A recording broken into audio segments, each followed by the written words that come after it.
mínimo. Tiene que ser 3 grupos de 4 o 4 grupos de 3 y ir rotando. Es justamente para eso es que uno las compra. Minas, muy fácil levantarse, muy fácil. El tema es que después te hablan, ¿viste? No de hablar, pero te empiezan a jedear o tenés que, ¿viste? Tomar algo, ¿viste? Que a veces capaz querés, tipo, pum, comprarla, que llegue, pum, chupar la de su madre. No me lo des ahí, que sabe cómo me termino pagando una p***. No, me la saco dos Periñón. Preguntá cómo está libre el barco ese que decís vos. Che, ¿estos son los de la superioridad moral? ¿Estos son los que venían a enseñarnos superioridad moral a todos los argentinos? Que la moral iba a ser una razón de Estado. Bueno, ¿qué es esto? Esta es nuevos datos, nuevas cosas que siguen saliendo. Me río por uno conserva una dosis de humor negro, porque la verdad que es una vergüenza. Pero digo, estos eran los que venían a enseñarnos superioridad moral. Porque mientras anda el presidente por toda la Argentina y cada vez habla más, y putea a los zurdos, a los periodistas, a los industriales, imagino una conspiración por la cual la difusión de las barbaridades que hicieron Adorni y Novelli, la difusión de los índices de desempleo, de la cantidad de gente que se queda sin laburo, de la cantidad de industria que cierran, el disparate de la apertura de importaciones y de que sea el peso argentino tan devaluado en otros tiempos, el único que se está sobrevaluando en un contexto en que las monedas mundiales están siendo devaluadas precaviéndose de lo que va a venir con la guerra. En este contexto, claro, Milei putea a los periodistas, putea a Dios y a María Santísima, y insiste en que ellos son la reserva moral de la patria. Bueno, el que acaban de escuchar diciendo que mejor que hay que traer putas en grupo de A4, en grupo de A3 para llevárselas a un barco y pagarles y listo, porque si no después te levantás una mina. Es fácil levantarse una mina, pero después la mina te habla. Y sí, hermano, de eso se tratan las relaciones entre la gente. No solo de coger, sino que hay un momento donde se habla, sí, se habla. No todo es un mundo porno donde se coge sin hablar, efectivamente. Bueno, en el mundo Novelli, en el mundo del amigo de Milei, no solo amigo, patrón, que entraba y salía a casa de gobierno, Novelli, acuérdense que decía que manejaba el tuit de Milei, que le agarraba el teléfono y tuiteaba cosas. En este mundo, los que nos venían a enseñar la moral, ahora claro, se conoce el trasfondo.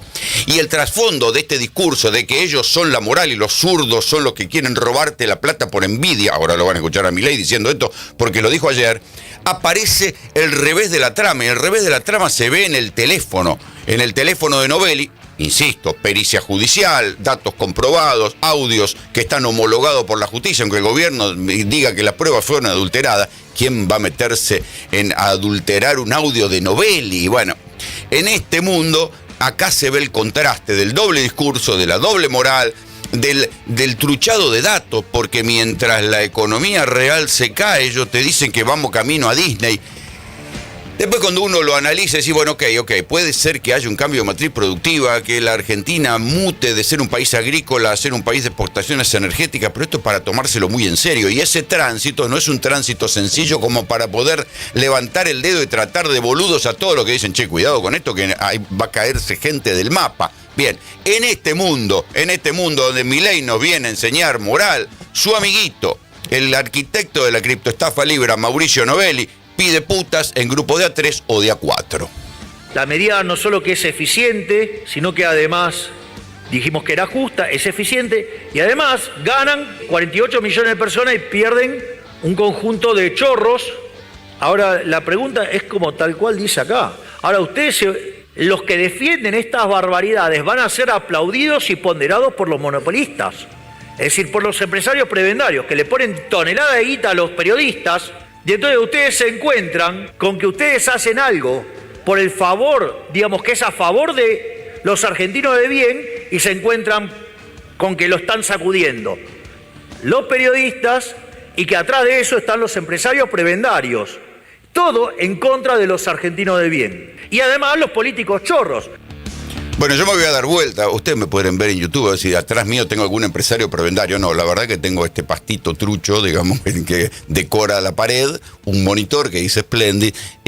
A ver, este es el mundo Milei, el mundo de las conspiraciones, el mundo... ha visto mucho, ha leído mucho teorías conspiranoicas en el mundo Trump. la verdad es que las fuerzas económicas se miden y se mueven de otra manera. Porque si uno aplica el mismo razonamiento que pone Milei a imaginar que detrás de las críticas del periodismo están los empresarios industriales prebendarios que no quieren competir con las exportaciones, porque de eso se trata. Milei está defendiendo la apertura económica indiscriminada, con dólar barato además. ¿Sí? Si uno imagina esto, con el mismo argumento puede imaginar, en una teoría conspiranoica de izquierda, puede decir, a Milei le paga el imperio para abrir la economía, para convertirnos en colonia, para que nos convirtamos otra vez como en los tiempos de los españoles, en un país proveedor de plata, cobre, petróleo y gas, y además para que en la Argentina se instale una base americana y que después nos invadan los británicos. Podemos llegar a cualquier pelotudez de este lado. La verdad es que la realidad es mucho más compleja. Los factores económicos son complejos, las corrientes, esto hay que imaginárselo como un río o un océano donde hay corrientes en superficie, hay corrientes subterráneas, y eso se trata la pugna de intereses. Entonces, fíjense qué paradoja, que los mismos empresarios del Círculo Rojo, muchos de ellos, que apoyaron a Milei, que le pusieron plata, que lo votaron con las dos manos, que lo aplaudieron como foca cuando Milei arrancó y puteaba a los peronistas y puteaba a los zurdos y prometía bajar el costo laboral, ahora son los que dicen, che, nosotros no creamos este Frankenstein para que se dé vuelta y abra las importaciones y nos vengan a morfar a nosotros. Bien, eso se trata pugna de intereses. En el mundo de historieta que pinta Milei, que narra Milei, todo es una conspiración. Todo es una conspiración. Y los mismos que antes eran amigos de él y que le pusieron plata a él, ya se olvidó de todo esto. Ahí, en algún momento, ayer también, terminó insultando a una colega de ámbito financiero que fue su compañera de trabajo en Intratables y a quien él saludaba y conoce perfectamente, tanto como me conoce a mí. Pero en el mundo de los paranoicos, ¿vieron? Es como la gente que toma cocaína, se emborracha y después se desconoce. ¿Viste? En los barrios dicen se desconocieron y se cagaron a trompadas, se cagaron a tiros. Bueno, Milei, en este mundo paranoico, desconoce a la gente que él conoce perfectamente, la insulta, la maltrata, la imagina parte de una conspiración, y si se detuviera a pensar, entendería que las cosas son mucho más complejas, que se mueven intereses, es verdad, pero que también se mueven coherencias profesionales, y que un colega puede haber simpatizado con las ideas de Milei, harto de las estupideces del kirchnerismo final, y de pronto puede horrorizarse por tipos como Novelli que piden putas de A3 y de A4. Y sí, puede pasar. El pensamiento humano es complejo, se nutre de matices, no del mundo historieta, del mundo simplificado que imagina Milei. Y en esta simplificación traza un hilo conductor de cuestiones conspiranoicas, de tramas perversas que ni él puede comprobar. Porque fíjense que de todo esto nunca se comprueba nada. Los periodistas supuestamente cobramos montañas de dinero de los empresarios prebendarios, están detrás nuestro. Bueno, no están detrás nuestro, no ponen montaña de plata. En general los periodistas vivimos de nuestro sueldo y de eso nos nutrimos y por eso hacemos nuestro laburo según nuestro leal saber y entender. ¿Qué sé yo? ¿Nos podemos equivocar? Por supuesto. En el mundo Milei, cada vez que hablamos y nos ponemos delante de un micrófono, tenemos una valija acá al lado llena de plata que nos pusieron para que hoy digamos las cosas que están diciendo. Una pelotudez de acá a la luna, pero así es el mundo Milei de simplificaciones. Pero dicho desde el punto de vista de un presidente, si fuera serio, debería haber una serie de denuncias diciendo tal empresa le pagó a tal periodista, le puso una valija de plata para que diga esto y no aparece, nunca lo pudo mostrar. Entonces, Milei, que vive denunciando y criticando, insultando a los periodistas, aun cuando los conozca por su trayectoria, aun cuando conozca a los empresarios porque le pusieron plata y funcionarios, como en el caso de Techint, y lo apoyaron en la campaña electoral y lo abrazaron y qué sé yo, aun cuando los conozca, los insulta. Eso sí, a Novelli, al que pedía putas de A3 y de A4, al que cobró, ahora se sabe, se estima que el cuevero amigo de Novelli, Camilo Rodríguez Blanco, un colombiano que le movía la guita, cobró,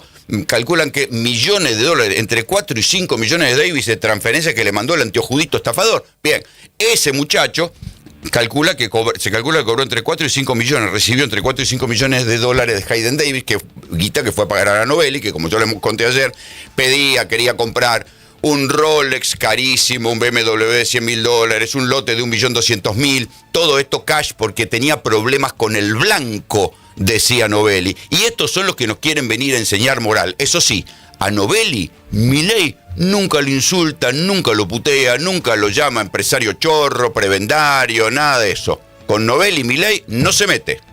Los 2.000 de Milei de siempre, y a su vez vamos a necesitar pagar una parte en efectivo de lo del AGE, ¿viste? Así que nada, quería saber cómo estamos con eso, si alcanza para los sueldos y en caso cuánto faltaría para el otro. Los 2.000 de Milei de siempre, ¿de qué está hablando acá?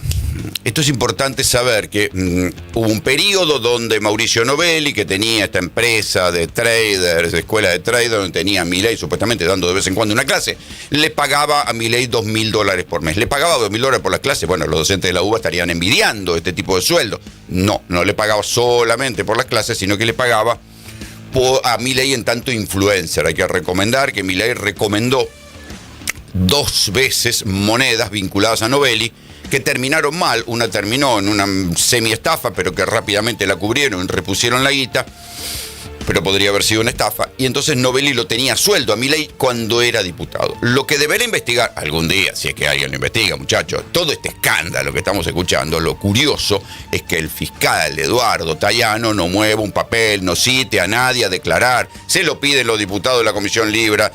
Hay un clima en la opinión pública, por lo menos en los que tienen algún grado de neurona todavía y no se creen el mundo Milei, que dicen, che, por lo menos cítenlos a declarar, a ver qué dicen, tiene que haber testigos de todo este manejo. El fiscal Tayano parece que estuviera de feria. Silencio, no hace nada, nadie lo mueve, nadie pregunta, todo está quietito, están haciendo la gran Comodoro Pi, están congelando todo hasta que alguien les dé el visto bueno a ver si avanzan y citan a alguien. Pero ¿por qué no pueden citar a nadie? Porque esto va directo al corazón del presidente y de su entorno más íntimo. Bien, entonces, Novelli, que le pagaba a Milei $2.000 por mes. El problema es que, según lo que se ve en la pericia de la DATIP, le siguió pagando cuando Milei todavía era presidente. Entonces, es decir, algunos constitucionalistas, incluso liberales tradicionales, dicen, che, oiga, señor jefe, ¿usted no se dio cuenta que era presidente? Fíjense que con todo lo que pasó en el Hotel Libertador, que parecía que Milei tampoco se había dado cuenta que era presidente, y por hacerse el antipolítico, por hablar de espaldas al Congreso, por hacerse el pistola, se quedó viviendo en el Hotel Libertador hasta que después tuvieron que reconstruir y ver cómo hacían para hacer un parche y pagar las facturas del Hotel Libertador, que sigue siendo de Eduardo Elstein, del consorcio IRSA. Entonces daba como, o sea, vos no podés tener alojado al presidente si no sos un funcionario de otro lugar. Entonces tuvieron que reconstruir así una manera de decir, bueno, cómo se pagaron esos 30 y pico de días de Milei en el Hotel Libertador, y tampoco se sabe cómo pagaron los anteriores. Misterio. Pero bueno, se supone que las formalidades quedaron cubiertas. Del mismo modo que esto iba camino a ser un quilombazo, porque alguien empezó a hacer un pedido de informe de quién pagaba el hotel de Milei cuando no se mudaba a la Quinta de Olivos, acá alguien, de sentido común, uno puede aplicar el teorema de Al Capone, decir, bueno, tanto que le gusta a Milei y Al Capone, siempre te agarran en la más boluda. Al Capone, que había matado cientos de personas, lo agarraron y lo metieron preso por el no pago de impuestos, porque no lograban comprobar los asesinatos, porque los encargaba a diferentes sicarios que después terminaban muertos en peleas de banda. Acá es lo mismo. Milei puede, frente a todo el quilombo Libra, la verdad que los $2.000 que le pagó Novelli son detalles, pero si el fiscal laburara, alguien debería citar a la clase y che, a los empleados administrativos de Novelli, a todos estos que aparecen en los audios, ¿ustedes les llevaban plata a Milei? ¿Sacaban plata para Milei como les pedía Novelli? Y esta plata se siguió sacando cuando Milei era presidente. Es un detalle. Se calcula que hay al menos 2 pagos a Milei, y se sospecha que también le pagaba a Karina.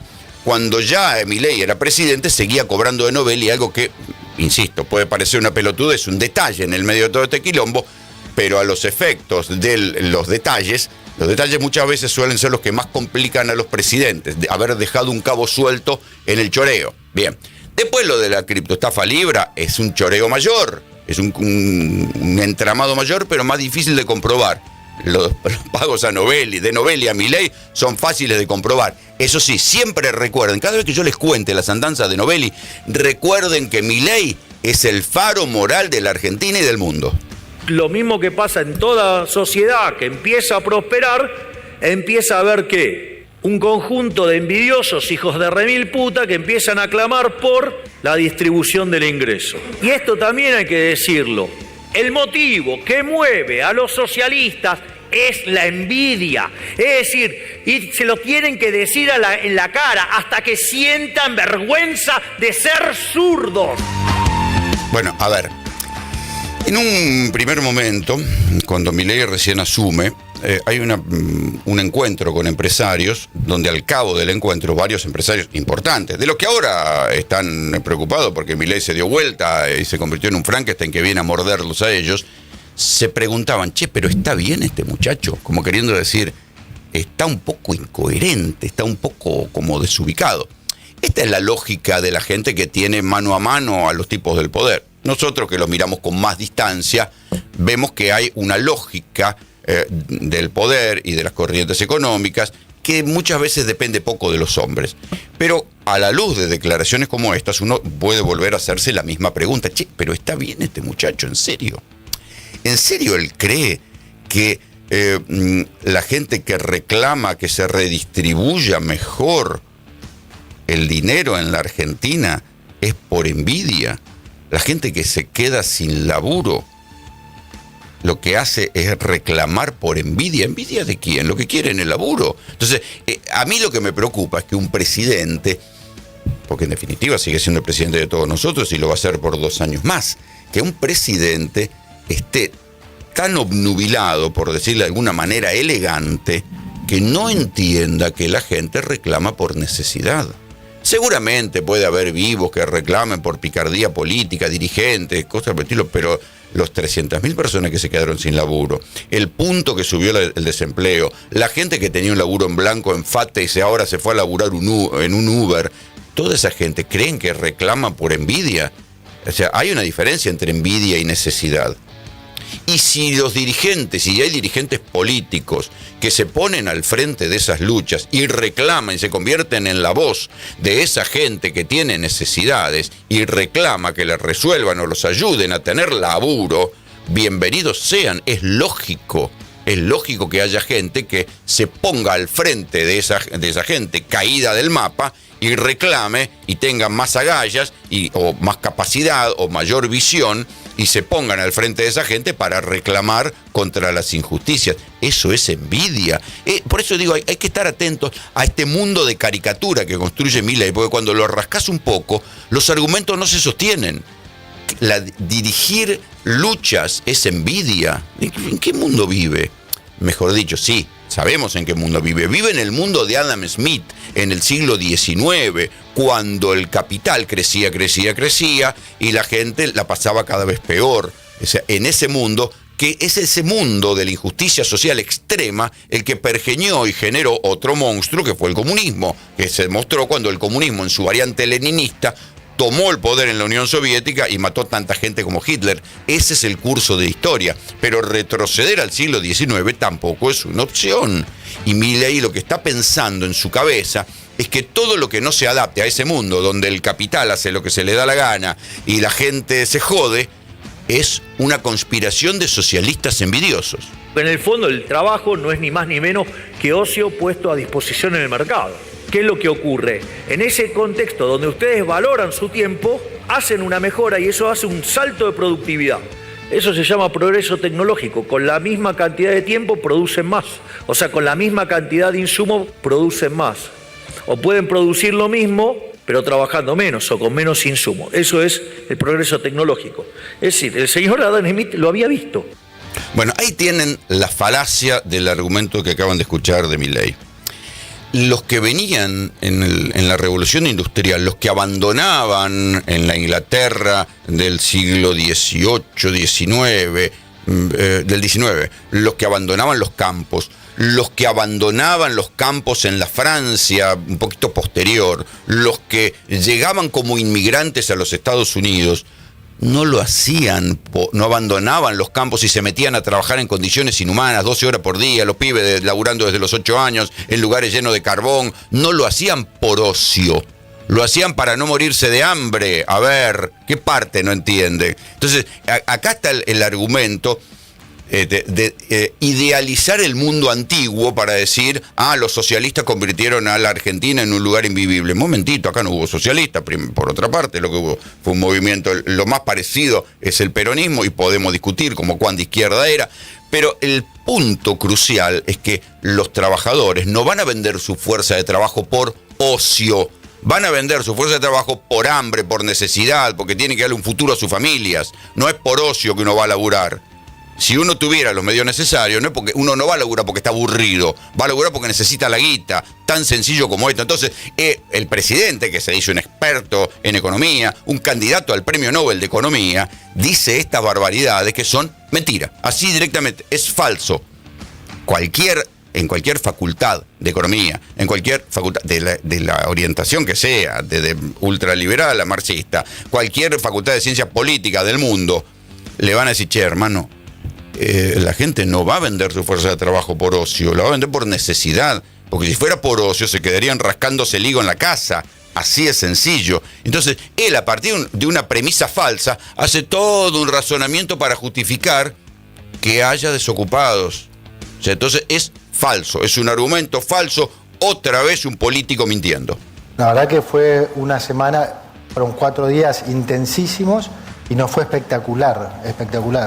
A ver, vas a vender las oportunidades de inversión en el país, ¿no? Pero se generó, como digo, un momentum tremendo. Nosotros tuvimos tantas reuniones que yo no las pude ni tuitear. Los frutos se van a empezar a ver ya en el corto plazo y en los próximos años. Esto es un boom que les adelanto, no se imagina nadie lo que se viene. Es un boom en serio. Es el ministro de Economía, Luis Caputo, vendiendo el boom que va a haber en la Argentina. Bueno, a ver, tampoco hay que decir que esto no va a pasar. El problema es en qué condiciones va a pasar. Si uno mira esto, si se olvida de Cristina, de Macri, de Alberto y de Milei, si uno mira la línea de tiempo, uno puede decir esto iba a pasar con cualquier gobierno. Que la Argentina fuera a cambiar su matriz productiva iba a pasar con cualquier gobierno. Más adelante, más atrás, en qué momento, iba a pasar con cualquier gobierno. ¿Por qué? Porque en un mundo cada vez más necesitado de energía, el descubrimiento de Vaca Muerta, los que lo entendieron rápido fueron Cristina y Kicillof, que propusieron y llevaron adelante la expropiación de YPF porque Repsol no quería invertir esa plata. Acuérdense lo que la putearon a Cristina cuando Cristina fue a hacer el acuerdo con Chevron para facilitar las inversiones que permitieron los primeros pozos de Vaca Muerta. Acuérdense también lo que la putearon a Cristina cuando, contra lo que promovían los diputados, incluso los diputados que hoy son pro Milei, que estaban en el pro, votaban la ley de glaciares, porque fue una ley aprobada por mayorías cruzadas, que votaban la ley de glaciares para que se preservaran los glaciares y las mineras no explotaran de más. Cristina, ¿cómo respondió a eso? Fue a Canadá y apareció al lado del presidente de la Barrick Gold, que después cambió de nombre, pero es la mina de oro que cambió la matriz productiva de la provincia de San Juan. Entonces, el punto del lo que pasó y lo que va a pasar en la Argentina con el cambio de matriz productiva, por el cual la Argentina dejará de ser un país solamente agrícola y tendrá ingresos por dólares, por gas, por petróleo, por cobre, por litio, es un proceso que hubiera pasado con cualquier gobierno. El asunto es en qué condiciones y cuándo ese cambio de matriz productiva va a suceder y si nos va a llevar, como dice siempre el Vasco de Mendiguren, hacia Nigeria o nos va a llevar hacia Australia y Canadá. Este es el debate profundo de la Argentina. El cambio de matriz productiva va a suceder, no es un patrimonio de Milei. Fue Cristina y Axel los que descubrieron la importancia de Vaca Muerta y expropiaron YPF, acuérdense lo que los putearon. Y también descubrieron la importancia de la minería y cambiaron las leyes, pero abrieron una ventana que se explotara la minería en la Argentina. Vino Macri, profundizó el desarrollo de lo privado en Vaca Muerta, pero no tuvo la pericia o sea, ellos querían hacer la participación público-privada y no llegaron a ningún lado para la construcción del gasoducto. Alberto tardó en arrancar el gasoducto porque bueno, que la pandemia, qué sé yo, y Alberto era medio lenteja. Y después, finalmente, el gasoducto se construyó con todas las críticas que hubo a la construcción del gasoducto. Acuérdense que no funcionaba, que llegaba hasta lugares falsos, todas las fake news que había sobre el gasoducto. El gasoducto funciona y la Argentina mejoró lo que se llama la restricción externa, que es la penuria de dólares. El gasoducto, que se llamaba Néstor Kirchner, que ahora se llama Perito Moreno, pero eso no importa, permitió que los centros urbanos de gas que antes importaban GNL tuvieran gas propio. Todavía en los picos de crisis del gas en el invierno, la Argentina todavía tiene que importar un poco de GNL pero con el tiempo eso va a desaparecer cuando haya mayor cantidad de gasoductos. Entonces, el cambio de matriz productiva que va a llevar a que la Argentina sea un país exportador de granos, sí, pero también de petróleo, también de gas, también de litio, también de cobre, también de oro y también de tierras raras, va a suceder igual. Es como dice Caputo, no se imaginan lo que va a pasar, el boom de inversiones que va a haber. Puede, pero lo que pasa es que esas inversiones son complejas, tardan en llegar. No es como si desembarca una mega tienda de producto de venta de ropa china que en 2 meses te montó todos los locales, o si viene una cadena de restaurantes, o si viene, qué sé yo, una empresa de telefonía celular a competir en el mercado argentino. No es tan sencillo. Tardan en hacerse esas inversiones. Primero hay que hacer los movimientos de suelo, instalar, contratar a la gente, contratar a los ingenieros, todo eso se verá de acá a 2 años. Y a su vez, alguien debería estar pensando cómo hacer para que las cosas que se van a dejar de fabricar en la Argentina, porque van a llegar importadas y porque la Argentina va a tener dólares para comprarlas, ¿dónde carajo va a ir a trabajar esa gente? Entonces, puede que haya un boom de importación, de exportaciones, y puede que haya un boom de dólares que ingresen, como dice Caputo. Sí. Puede que incluso que lo aproveche un gobierno opositor, porque esta línea que yo les trazo de cambio de matriz productiva es independiente de los gobiernos, va a suceder sí o sí. El asunto es cómo se administra esta riqueza, que nos puede dejar estancados en un país como Nigeria. Cuando yo le digo Nigeria, ¿por qué? Nigeria es el país que tiene la villa de emergencia más grande del mundo. ¿Sí? No me acuerdo el nombre, pero viven 150.000 personas. Y al mismo tiempo es un país exportador neto de petróleo. Eso sí, no tiene inflación. Perú tampoco tiene inflación, Paraguay tampoco tiene inflación, pero son países donde hay trabajo negro, donde la población la pasa mal y donde no hay, como en la Argentina, una clase media, que es el valor histórico, en definitiva, que se trata de preservar. Entonces, la riqueza se puede administrar bien o se puede administrar mal. Uno puede administrarla bien y tener inversiones productivas, o hacer como Novelli y pedir putas de a 3 o de a 4. Estamos todavía en un proceso de recomposición de precios relativos y nosotros, yo en particular, he tenido que subir, digamos, regulados tarifas más de lo que se venía haciendo. Tuvo un impacto, la carne tuvo un impacto fuertísimo, pero es algo puntual. La carne no va a seguir subiendo 8% todos los meses. Entonces, ya está. Ya está, dice Caputo, otra vez poniendo la zanahoria delante del burro, diciendo, ya está, la inflación ya está. Y después va a aparecer una excusa nueva. Pero es interesante el análisis que dice Caputo. Yo tuve que subir las tarifas, porque necesita recortar subsidios, porque el superávit no da para tanto. Entonces tuve que recortar los subsidios y subir las tarifas. Y también subió la carne. Y ahí se ve la diferencia y por qué optaron por mantener la medición vieja en función de la medición nueva en el INDEC. Porque la nueva medición, ya presentada con el Fondo Monetario Internacional y que llevó a la renuncia de Marco Labaña, le daba más ponderación, vale decir más importancia en porcentaje a los aumentos de tarifas, mientras que la vieja medición le da más importancia a la carne vacuna. Entonces, el análisis de Caputo son los últimos meses en los que el aumento de la carne va a subir tanto el índice de precios al consumidor, porque después lo que va a notarse es el aumento de tarifas, va a bajar la carne, se va a estancar la carne y lo que van a subir van a ser las tarifas. Pero cuando suban las tarifas vas a estar midiendo con la medición antigua que no pondera tanto justamente las tarifas. Por eso cambiaron de modo de medir, o por eso mantuvieron, mejor dicho, el modo viejo de medir, para que no entraran tanto las tarifas en la inflación. O sea, cuando empiecen a subir las tarifas, y esto está pensado a partir de este mes de marzo, y ni les cuento el efecto guerra, cómo va a impactar, no se sabe todavía cuál va a ser la carambola que va a provocar el efecto guerra.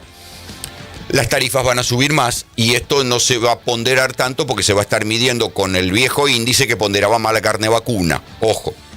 Dicho sea de paso, los supermercados siguen diciendo, che, hermano, ¿por qué están llegando las listas de precios con aumento de un 3, un 4, hasta un 9% en la primera quincena de marzo? No hay ninguna explicación. Algunos dicen, no, se están previendo por la guerra. Otros dicen, no, esto no es por la guerra, sino que por los aumentos de la nafta que ya vinieron. Siempre cualquier excusa es buena para subir la inflación en la Argentina. Y eso, acuérdense que el dólar está no solo pisado, está cayendo. ¿Sí? Porque lograron bajar el dólar, porque entraron un montón de plata de obligaciones negociables. El dólar es una de las pocas monedas, este es un país de locos, es una de las pocas monedas que se reevaluó frente a un contexto donde el mundo está devaluando las monedas para protegerse de la guerra. Nosotros acá abrimos las puertas a las importaciones, mantenemos el dólar alto para que cierren los pocos giles que fabricaban cosas, y además esto genera que los precios sigan subiendo. O sea, estamos en un país endemoniado donde sube el dólar, sube la inflación. Baja el dólar, igual sube la inflación. Y ahora tenemos inflación en dólares. Este es un gobierno que no toma deuda, ¿sí? Porque tenemos superávit. Por el contrario, hemos cancelado mucha deuda, porque al principio del mandato, sobre todo, que no teníamos la opción de refinanciar, entonces, digamos, hemos estado siempre, digamos, cancelando deuda. Ahora bien, ningún país puede sobrevivir décadas cancelando deuda. O sea, todos los países, ¿qué hacen? Refinancian su deuda. Cuando la deuda vence, toman nueva deuda y cancelan esa deuda. Esto es algo normal en todos los países del mundo. ¿En qué quedamos? ¿Un gobierno que no toma deuda o que va a tomar deuda? Bueno, las incoherencias del ministro Caputo. ¿Qué hay detrás de este discurso? Dice, bueno, este es un gobierno que no toma deuda. Falso. Los 20.000 millones de dólares que le dio el Fondo Monetario como rescate cuando estaban cerca de un golpe de mercado en mayo del año pasado, y que dicen, bueno, salimos del cepo, es deuda. Y ni les cuento las deudas que se van renovando y que se van emitiendo. Hay deuda interna y hay deuda externa. No pudo tomar deuda externa en los mercados de capitales porque todo el mundo desconfía, porque el riesgo país sigue arriba de los 600 puntos. Y esto es lo que dice Toto Caputo. Dice, bueno, en algún momento vamos a tomar deuda. A ver, este es un gobierno que toma deuda, que tomó deuda y que va a seguir tomando deuda. Y después dice, bueno, no tomamos deuda porque teníamos superávit. En un momento dado tuvieron superávit y ahora se les complica porque la emisión de deuda generó intereses y esos intereses no los pusieron en la cuenta del superávit o del déficit fiscal. Con lo cual todo eso también está agarrado con alfileres. Pero mientras tanto, ya sabemos, el dólar está anclado, no se sabe por cuánto tiempo, pero el dólar está barato. Y siga, mientras el dólar esté barato, ya se sabe que la Argentina no tiembla. A lo sumo, ¿qué pasa? Cierran industrias, la gente se queda sin laburo, pero el dólar está tranquilo, muchachos. Argentina, te digo, va a un proceso de reindustrialización, pero tremendo, a partir de la ventaja competitiva que genera el gas. Porque el gas es bastante difícil de transportar. Entonces vos tenés que decir, ¿transporto el gas a Europa o traigo la fábrica de Europa a Neuquén? Entonces, si el producto usa mucho gas, es mucho más conveniente traer la fábrica a Neuquén que llevar el gas a Europa. ¿No pueden competir con nosotros? No pueden competir, punto. Entonces, no sé, podrá competir Qatar con Argentina. Digo, en un país normal, ¿no? En un país donde digas, mira, si invierto en Argentina, o sea, voy a tener mi derecho de propiedad garantizado, etcétera. Entonces, eso va a venir. Este es un argumento interesante. Es la primera vez que le escucho a Federico Sturzenegger dar un argumento interesante. El problema es que no está sucediendo. Efectivamente, la Argentina tiene ventajas comparativas en términos de energía. ¿Sí? Ahora tiene petróleo, tiene gas. Por ahora ese gas se está exportando, se exporta vía gasoductos, el gas de Vaca Muerta. Se utiliza acá para la Argentina, pero se exporta también a Chile y en algún momento con los barcos regasificadores. Desde el año que viene se va a poder exportar poquito, se va a poder exportar a manera de GNL. ¿Sí? Pero no están viniendo a las industrias. ¿Qué industrias podrían venir? Industrias que aprovechen el gas. ¿Sí? ¿Qué industrias podrían venir? Bueno, podrían venir fábricas de urea. Ya Alfonsín en su momento, cuando se descubrió el yacimiento de gas de Loma de la Lata en Neuquén, había pensado que hubiera una fábrica de urea, que la urea es el básico para los fertilizantes, construir una fábrica de urea. De hecho, fíjense que en Qatar no solo hay un problema por los bombardeos que rompen instalaciones de producción de GNL, sino que también esos mismos bombardeos, al romper la planta de GNL, hacen subir el precio de la urea, porque Qatar sí tiene plantas de urea y exporta la urea con la cual se fabrican fertilizantes en otras partes del mundo. Sí, eso es verdad. El problema es que no está sucediendo. Tiene razón Sturzenegger que la Argentina va a tener una ventaja en términos de su energía barata. Sí, pero por ahora la energía no es tan barata porque los precios están dolarizados y da lo mismo quedarse con la energía que exportarla. O sea, si hubiera un barril criollo, si hubiera una preservación de precios para que conviniera más utilizar la Argentina acá que exportarla, uno puede decir, bueno, habría una ventaja comparativa para motivar la radicación de empresas en la Argentina. Sí, esto el gobierno no lo hizo, puede que lo haga en un futuro, ojalá. Sería entender que cambió su manera de pensar y que la industria vale para algo y que no vale la pena importar todo. Yo no sé si el propio Milei estará de acuerdo con este razonamiento, ¿sí?